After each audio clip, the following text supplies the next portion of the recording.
welcome to part 3 of the series, the Mad Englishman with the Little Guitar and the Big C. My name's Mick Jackson, and I'm joined by Wendy Lilly, Information Support Lead for Macmillan. We're going to move on now in episode 3 to look at the treatment itself. It's, for me, there was 6 weeks of treatment. It was pretty full on, and it doesn't particularly stop there. But we'll concentrate on the treatment in this one. Mine was between the 9th of May 2023 and the 16th of June. That was the real full-on period. This is when you've got the full attention of the oncology multidisciplinary team. So immerse yourself in it, because it's a good team and it's a good system and it works really well. So the main elements we're going to cover in this one are some stuff on the chemotherapy, some stuff on radiotherapy, and some things really about looking after yourself and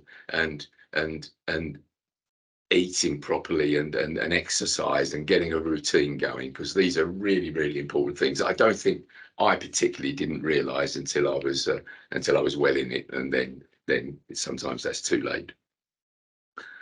So if we start with chemotherapy, in my case, I had 1 session a week, which it takes place in the chemo suite in oncology. For what it's worth, my particular chemo regime was cisplatin, I think, which means nothing to me and probably means little to you. Chemo tends to be once a week for the 6 weeks, and it's a pretty full day. You have chemo for about 4.5 hours, and then you go off for the radiotherapy after that. Process, just in case that helps, report to oncology reception in the first instance, and then you're called into the suite. You're given a cancer record book, which is it's got a lot of good stuff in it, but it's quite confusing, and it tells you a lot of stuff, and then there's lots of forms for you to fill in, and how did you feel, what did you eat, when did you eat, what did you do, what medication did you do, what side effects did you have, and I religiously filled that in for the whole of the first week, but then nobody talked to me about it or anything, so I thought, I don't really need to be doing this because I'm in the routine now. But it's a good book, and there's a lot of good stuff in there, but you do have to hunt through it a bit to try and find your way through. And really all they use it for in the chemo suite is to note down the time and date of your next chemo session. So you always bear that in mind. You then, as you go in, have to weigh yourself and then report your weight to them, because that's an important consideration at the end of that individual chemo session, and I'll come on to that later. You'll be directed normally to a bay of sort of 6 of these chemo chairs, really comfortable, really nice chairs, good place to sit down and relax for the day. A nurse comes along and will prep, and we'll either put a cannula in, or we'll sort out your PICC line. Then you have a couple of bags of flushing fluid go through the system, then a bag of chemo, then I think it's another bag of fluid. So it's about 4.5 hours in total. At the end of that, you use the loo, but you'll probably use the loo a few times through it as well, having that much fluid pumped through you. And then you go and weigh again. And if you weigh less than 2 kilos more than when you came in, then you can go off and have your radiotherapy. If you don't, you have to wait and have some sort of water retention tablets until your weight comes down, which means that's why the first day, the chemo day, is a bit vague on timing in as far as the radiotherapy is concerned. It never happened to me. You know, I was always within the weight regime, so I could go off. So it makes it a bit of a long day, but I found it quite a reasonable day, actually, to be honest. You know, so just sort of sitting down, and mine was through the summer, so it was quite hot in there, but it was pretty good. I don't know what. How did you make it feel better? What things did you do? Did you read, or did you do it? I took my iPad in and watched some TV, which was good. The one thing I will say is the chemo chair is fantastically comfortable. Once you work out the controls, you know, you can recline and you can put your feet up, etc., etc. But the table that's attached to it is very small. So first time, you know, you go in with sort of 2 or 3 books in case there's one book you start to read and you don't get on with it. You, particularly in the early days when you are able to eat properly, it's good to take in some fruit, some snacks, some drinks. By the time you've got that, and you've got your phone, and you've got the medications they give you and that sort of thing, there's just not room on this table. So you've if you can get hold of some, if you've got a Kindle or you can borrow a Kindle or something like that, that's a pretty good idea. There is one. I know what you're going to say. Yeah, there is one chair in the whole of the chemo suite that actually has a very big ledge next to it. And I didn't discover this. I didn't realize this until my last chemo session. But if you have a bit of a hunt round, or if you bribe somebody that knows, I should think, then it's well worth getting that. It's well worth getting that seat, because that would change your experience completely. I think the only last thing to say on chemo is the side effects. I got a phone call from one of the chemo nurses who wanted to list the side effects for me, and they did so, and I think there were 9 different side effects altogether. And my wife Nikki was in on the call as well, and she asked the question, you know, would I get all of them? Because, you know, it's quite a daunting list, you know, and it would be good to know, you know, whether you get them all and that sort of thing. And the reply was no, because different people get affected by different ways, which of course I understand.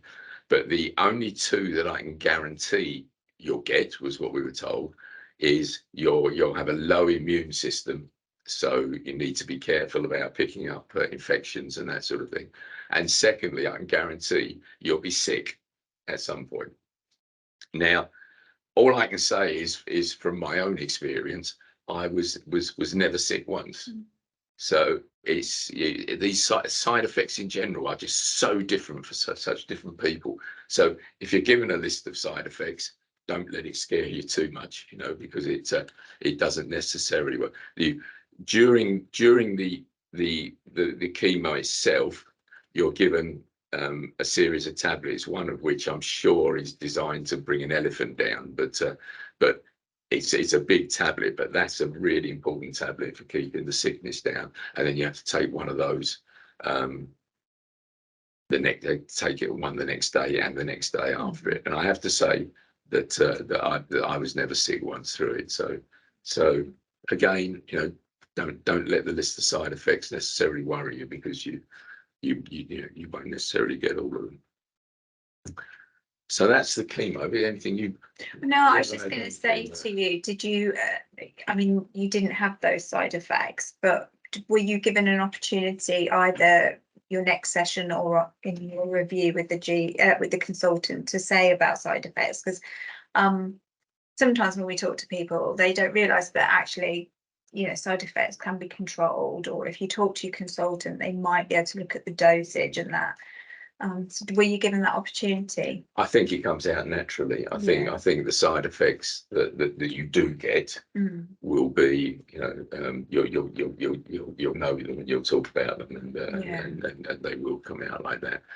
My biggest concern was that I have very poor veins, and I know having a lot of stuff pumped in through a cannula really hurts me, and it makes it very uncomfortable. But they fitted a PICC line for me, and the PICC line worked. PICC line worked very well, and but I assume they don't do that. But for everybody, so if your veins are okay, then I assume, you know, it's. I had no discomfort on either the chemo or the fluids going through. So it was something that one of the things that I really wasn't looking forward to, and I have to say it was a pleasure. But there was no problem with it at all.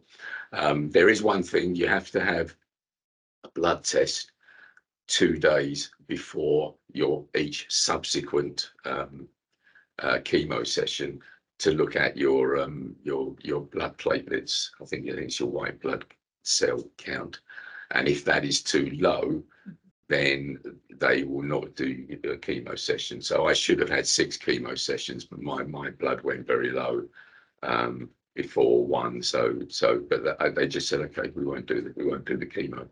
So I had 5 sessions rather than 6. But that's it. You need to build that into your routine, that you have to get a blood test before the And with before your the session. with your regime, and every regime's different, so yours was weekly, did you have good days, bad days in between sort of chemos, or did everything just? No, to be honest, the chemo really didn't affect me at all, I have to say, you know. And I think, you know, even any hair loss was, I think, due to the radiography rather than the chemo. Okay. But yeah, but I accept that's my case. Maybe I was particularly lucky, but I don't really feel I did wear, as another little tip, I did wear the little travel sickness bands around my wrist for the first few weeks, just because somebody said that was a good idea. Now whether that was why I wasn't sick, I don't know. But they do as part of the sort of massive sort of suite of medication and support that you get. You get some tablets. You get some steroids that you have to take for 3 or 4 days after each chemo session, and then you get some tablets, some sickness tablets that you can take if you feel sick. But I must say, I didn't abuse. I was lucky on that front. That's not quite the case on the radiotherapy side, because that was obviously the main thing for my particular cancer.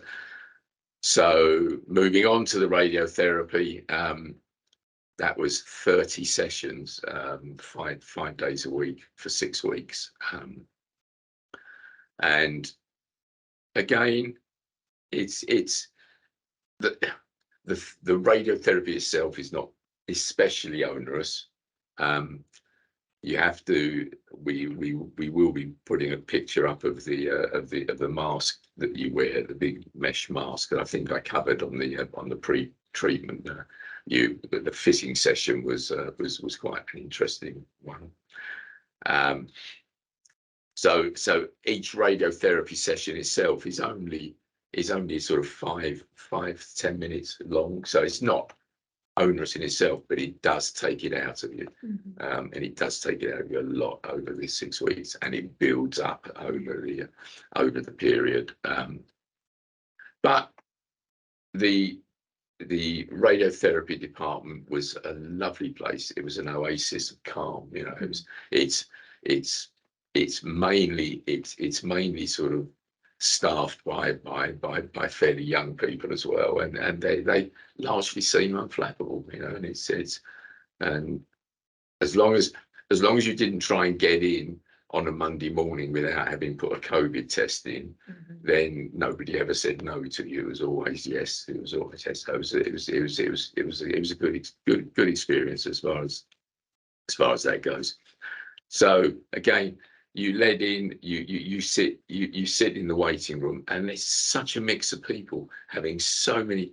They're all at different stages of their treatment, and that's where I first sort of thought I could see the newbies that were there with the sort of fear of what was coming, the fear of the unknown, which hopefully this sort of thing can help reduce that. And some people at the start of their treatment, some people at the end of their treatment, a complete mixture. You lay flat on a hard table, and your head is sort of pinned down to the floor, to the table with the mask, and of course it's all carefully calibrated so that it aims the radio beams at exactly the place that's needed. So you have to lay there, and you're inside this, and you have to lay still for the entire thing. So that's each individual session of radiotherapy is okay, but it is tiring. It does take things out of you. For me, the first 3 weeks were okay as far as side effects were concerned. Yes, it was tiring, but but you're so much in the system during this 6 weeks. It's almost like a big comfort blanket thrown around you. So you just have to just keep yourself in, just put yourself in the hands of the professionals and just let them do it. The second 3 weeks were not so good, and that's really because it is hammering you. It's absolutely hammers you. And for example, I think the question probably everybody asks is, when can you have a look and say whether it's worked? And they say, well, that's going to have to be at least 3 months from the start of it, because we do so much damage to the area that we have to let that damage heal before we can see. So that just shows you that it really, it is brutal, but it is survivable. And touch wood, it's got a good track record. So things to think about. There is hair loss seems to come in this case from radiotherapy rather than from chemotherapy. Certainly in my case, not there's that much to lose on the head anyway. But I lost facial hair from here downwards, so it completely went on my neck, and it disappeared eventually down here as well, which left me looking a bit like Grandpa Potts out of Chitty Chitty Bang Bang. But I sort of lived with that. The front of the neck particularly, the skin gets really hammered, and it's I've got some pictures of me towards the end of the radiotherapy, and it looks like I've been on a really good holiday, fantastic suntan and that sort of thing. And that is okay, and it wasn't too bad in my case because I'm a bit of a sun child, and I've got skin like leather. Some people really suffer from that, but it means that you really do have to look after that skin, and you need they'll give you big tubs of moisturizer. You really have to use that at least 2 or 3 times a day, and to moisturize it. I managed to get by without any real particular source, but I did see some people that really did suffer quite badly on that. Some people get sick from the radiation. You see that when you're in there. Once again, I didn't, so I was lucky on that. From week 2 to 3 onwards, that's when the mouth really starts. And I'm not going to sort of sugarcoat it, because this is about trying to not trying to frighten people, because because not everybody will get the same effect, but just so that you know what's coming, so you can see what's coming. And the mouth becomes very sore. You get sores all over the mouth. You get ulcers and that sort of thing, and the tongue swells up a fair bit. Now, one of the many sort of medications that you've got and things that you need to take are things called cafesol tablets. And I was never really sure, a bit like wasps, I was never really sure why cafesol is on this planet. And I'm not sure I really got my head around using it properly. But cafesol is the stuff that I think that tries to protect your mouth against this. And I didn't use it as much as I should have done. So I think you need to take it up to 6 times a day. But once you've taken it, you can't drink or do anything for about quarter of an hour or half an hour afterwards. So of course that didn't really fit into my routine very well. So I wasn't as good at taking it as I should have been, and I paid for it. So, and to a degree, I think I'm probably still paying for it a bit now. So advice is make sure you take the cafesol, which they give you, and they give you a prescription all the way through anyway. The next big problem is that you get a very basically the radiography is really damaging your ability to produce saliva. So that makes it really difficult to chew, makes it really difficult to break down food. But it also your body reacts to the damage by producing a lot of mucus, and you get that mucus in your throat, and that's really unpleasant. That for me has been the most unpleasant thing of all, and I'm still suffering quite badly from that now. But again, you know, I'm here, so it's survivable. Some of the things that help, using a nebulizer really helps with some sodium chloride liquid in it. Now apparently you can borrow that from your GP. I tried to borrow it from my GP, which I suppose better remain nameless, and they told me, sorry, we only have 2. So we can't let you have one, which I sort of got the impression they're stuck away in a cupboard somewhere. So that wasn't an option. I managed to get one on Amazon for about 30 quid, and that worked very well. And you just put the thing in your mouth, and that doing that in the morning, maybe once during the day, and particularly at night before you go to bed is a good thing. There's somebody else recommended that they use the facial steamer, which sort of blow all over your face, keep your complexion nice. So I borrowed my daughter's one of those. I didn't find that worked particularly well.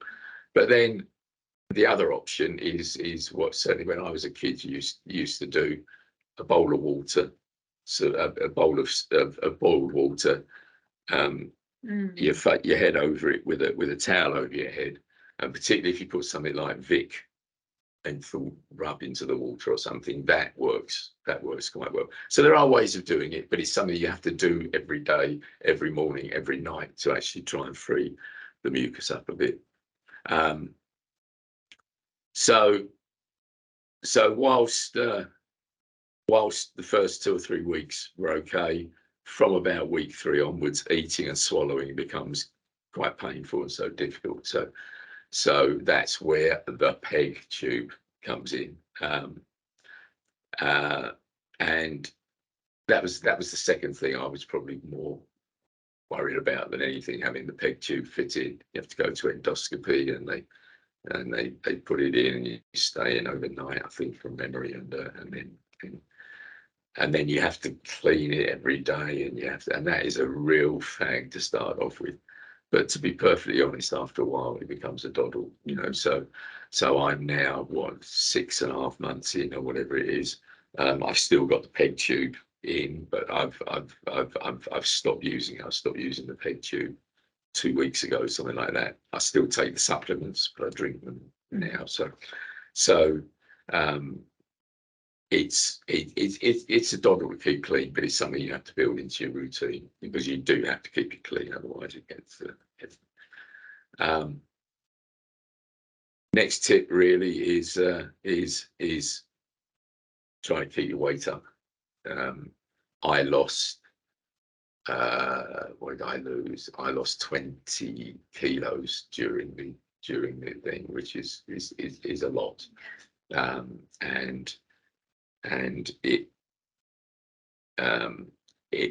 they were worried in case I was rattling around too much inside the mask, but that wasn't so bad. But it does make recovery much more difficult. So the more you can keep the weight up, the better. It's an interesting experience, having spent whatever 50 years with NHS professionals telling me to lose weight, not to eat fatty stuff and not to eat rich creamy stuff, to then have them telling me you've got to eat, please. But listen to the dietitian, because that was Jen, my Macmillan dietitian, was fantastic, and she's there to help. So that was really good.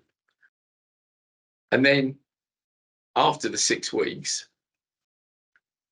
you have a decision to make, because, and I found this, I had to sort of think a lot about this. You're invited to ring the bell 3 times.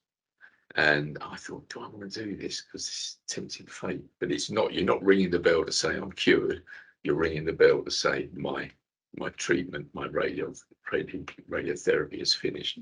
So after much thought, I did, and it's a good idea to ring the bell. So those are the 2 main areas, really. The chemo and the radiotherapy. But some of the other things that are important are really, it's the self-help. It's the looking after yourself and some of the categories to look at there is really the whole eating and exercise. Okay, the first few weeks you should be eating fairly well, and it will be tiring, but do try and set an exercise.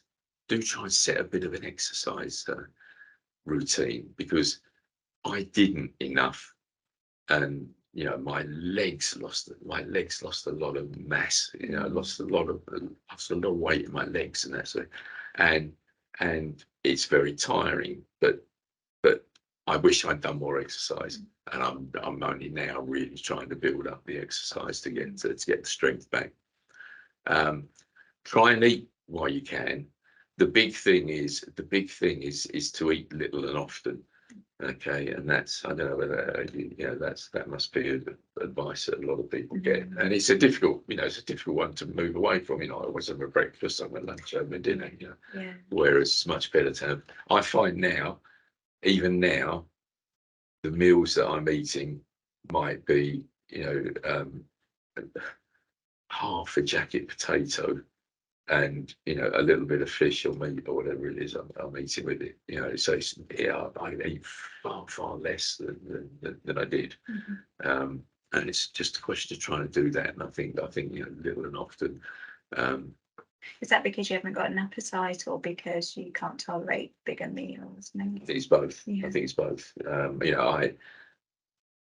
I'm really quite a foodie. I love my food. I love going out to eat. I love cooking, and that was the biggest. That was the biggest sort of issue for me in some ways, because eating just became irrelevant. I just didn't even think of it. Whereas I even love shopping for food and that sort of thing, and picking the food, but nothing at all. When that's a social thing in your life as well as a need to survive, it's a big change. It's just a big change, yes, yeah. And but I'm just getting back to it now. I'm making soups, I'm making salads. I'm actually so it does come back. As with all of these things, it comes back. So really, just to rattle through the other things. Fatigue. I'm sure you talk to people about fatigue all the time. don't be afraid of being tired. You know, you're being hammered. It really is. You know, you're being physically hammered. You're being mentally hammered. So expect fatigue. So don't try and hide it. Recognize it and own it.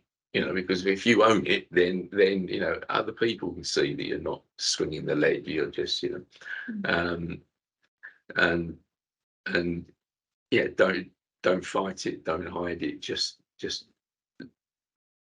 accept it. Yeah, just accept it. You know, if you have to go and have a little sleep in the afternoon, then go and do it. You know, and so that's important. And it's important to build it into routine, and routine's the next thing. You have to be obsessive. You know, I mean, I was doing sort of spreadsheets so I could work out when, you know, every quarter of an hour during the day, working out, because you've got to be doing something at some point in the day. You know, particularly during the 6 weeks of the actual treatment. There's always, you know, stuff you've got to take 3 times a day, 4 times a day, you know, hourly and that sort of thing, and stuff you can't take after this. And I think I was on 23 different medications, or, you know, because they give you morphine and that sort of thing. They give you slow release morphine, fast release morphine, and that sort of thing. And again, morphine didn't really do much for me except give me constipation, and so I came off that pretty quickly. Paracetamols are important, but there's a whole range of other things, you know. But as I said, Cafesol you can't drink or do anything after for a quarter of an hour. So there's some other stuff called Nicetan, and I think it's that you can't drink or take Cafesol or do anything else for an hour after it, and it really is difficult to manage. But you've got to try and build a routine to do that, and it takes a lot of space as well. You know, I found I was sort of taking the end of the dining table with all the different, you know, by the time you've got your syringes and you've got your feed through the pen and you've got all your different tablets and that sort of thing, and it gets on the rest of the family's nerves. You know, my wife's a saint, but she, you know, even she was sort of, you know, had enough of it by the end. So it's just you've got to do it. Now it's much better now, you know. So, you know, again, as with everything else, it improves as you go on. Last thing, as ever, I think the thing we finished the last episode with, and the thing we finished the first episode with, it's about relationships, you know, and keep relationships, keep seeing people, don't hide away, because the people that want to see you, the people that, you know, the people that are concerned will come and see you, you know. And we set up, because I was lucky, mine went on through the summer. We set up Mick's consulting room out in the garden, and we could keep sort of 2 meter distance and that sort of thing. And, you know, a whole host of friends just want to check up on you, just want to come and see you, just see you. And, you know, you can't lose that. And it's tempting to hide away because you've got the big C, but don't, was my advice. So that brings us to an end of episode 3. Unless you've got anything. No, I think that's really good, because as we always say, when it comes from somebody with a lived experience, it holds more weight than us trying to explain what happens. And you come at it from an experience of all the little tips and tricks that help. So it's been really useful. I think just listening, hearing a patient's perspective is really useful. Just little things, like you said, you know, about the book, it can look quite onerous and a lot in it, but as long as you read the important bits, or you choose to fill in the signs and, you know, the symptoms, the side effects that you have, it's there for you. Even the tips about the, you know, the chemo, and that, because people that are going for the first time won't know what the setup is, but knowing that it's a comfy chair that you can listen to your iPad or watch something on your iPad, and there's Wi-Fi, isn't there, in Yeah, there is. Yeah, you've got all that. And to bear in mind that it is a small table, but there is a chair that's got a nice ledge. But those sorts of things and the tips and tricks about radiotherapy, because we hear patients say, you know, it does get more tiring as the weeks go on. But it's lovely also to hear you say, but it gets better, or that, you know, the hair grows back and that the fatigue gets better and life gets better. You get your dining room table back. And those kind of things, because I think that again holds more weight when it comes from somebody with lived experience. It does get better.